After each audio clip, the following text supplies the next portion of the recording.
ഈ സീസൺ IPL-ലെ 52-ാം മത്സരം ഇന്ന് നടക്കാൻ പോകുമ്പോൾ ഏറ്റവും പുതിയ പോയിന്റ് ടേബിളാണ് ഈ വീഡിയോയിലൂടെ നമ്മൾ കാണാൻ പോകുന്നത്.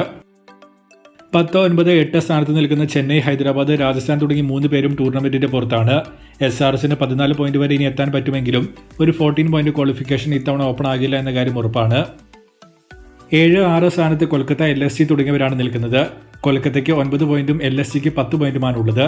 രണ്ടുപേർക്കും 4 മത്സരങ്ങൾ ഇനി ശേഷിക്കുമ്പോൾ കൊൽക്കത്തയ്ക്ക് 4 വിജയവും LSGക്ക് 3 വിജയവുമാണ് പ്ലേ ഓഫിന് വേണ്ടി വേണ്ടത്. ഒരു മത്സരം കൊൽക്കത്ത തോറ്റാൽ തന്നെ അവരുടെ സാധ്യതകളും ഏകദേശം തീരുമാനമാകും. LSGക്ക് പഞ്ചാബ്, RCB, ഗുജറാത്ത് തുടങ്ങിയ 3 സ്ട്രോങ് ടീമിനെതിരെയാണ് 3 മത്സരങ്ങൾ വരുന്നത്. KKRന് RCB മാത്രമാണ് സ്ട്രോങ് ഒപ്പോണന്റ്. ബാക്കിയുള്ള മത്സരങ്ങൾ രാജസ്ഥാൻ, ഹൈദരാബാദ്, ചെന്നൈ തുടങ്ങി അവരെക്കാൾ താഴെ നിൽക്കുന്ന 3 പേരോടാണ്. 5-ാം സ്ഥാനത്ത് 12 പോയിന്റോടെ ഡൽഹിയാണ് നിൽക്കുന്നത്. ശേഷിക്കുന്ന 4 മത്സരങ്ങളിൽ 2 വിജയമാണ് ഇവർക്ക് വേണ്ടത്. ഡൽഹിയേക്കാൾ മുൻപിൽ നിൽക്കുന്ന പഞ്ചാബ്, മുംബൈ, ഗുജറാത്ത് തുടങ്ങിയവരാണ് 3 മത്സരങ്ങളിൽ ഡൽഹിയുടെ എതിരാളികൾ. അതുകൊണ്ട് കാര്യങ്ങൾ ഇവർക്ക് തീർച്ചയായും ടൈറ്റാണ്. 4-ാം സ്ഥാനത്ത് 13 പോയിന്റുമായി പഞ്ചാബാണ് നിൽക്കുന്നത്. 4 മത്സരങ്ങൾ ശേഷിക്കുമ്പോൾ 2 വിജയങ്ങൾ കൺഫേമായും 17 പോയിന്റോടെ ഇവർക്ക് പ്ലേ ഓഫ് ബർത്ത് നൽകും. ലക്നൗ, ഡൽഹി, മുംബൈ, രാജസ്ഥാൻ തുടങ്ങിയവർക്കെതിരെയാണ് 4 മത്സരങ്ങൾ വരുന്നത്. 3, 2, 1 സ്ഥാനത്ത് RCB, ഗുജറാത്ത്, മുംബൈ എന്നിവരാണ് 14 പോയിന്റോടെ നിൽക്കുന്നത്.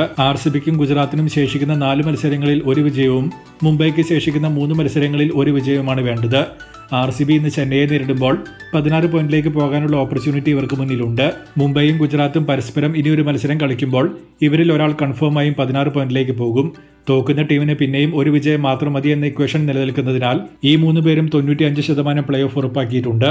പഞ്ചാബും ഡൽഹിയും മുംബൈയും ഇതുപോലെ തന്നെ ഓരോ മത്സരം കളിക്കുമ്പോൾ എന്തായാലും അതിൽ ഒരു ടീം പിന്നെയും 2 പോയിന്റോടെ മുന്നോട്ട് പോകും. സോ ബേസിക്കലി മുൻപത്തെ വർഷങ്ങളെ അപേക്ഷിച്ച് അവസാന ഘട്ടത്തിൽ താഴെ നിന്നോ അല്ലെങ്കിൽ മിഡ് റേഞ്ചിൽ നിന്നോ ആരെങ്കിലും മുന്നോട്ട് കയറി വന്നിട്ട് ഇത്തവണ കാര്യം ഉണ്ടാകില്ല എന്നാണ് തോന്നുന്നത്. ടോപ്പിൽ നിൽക്കുന്ന ടീമുകൾ തന്നെയാണ് പ്ലേ ഓഫ് ബർത്തിന് വേണ്ടിയുള്ള കോമ്പറ്റീഷൻ നടത്തുന്നത്. താഴെ നിന്നും ഇനി ഒരാൾ കയറി വരാനുള്ള സാധ്യതയും കാണുന്നില്ല.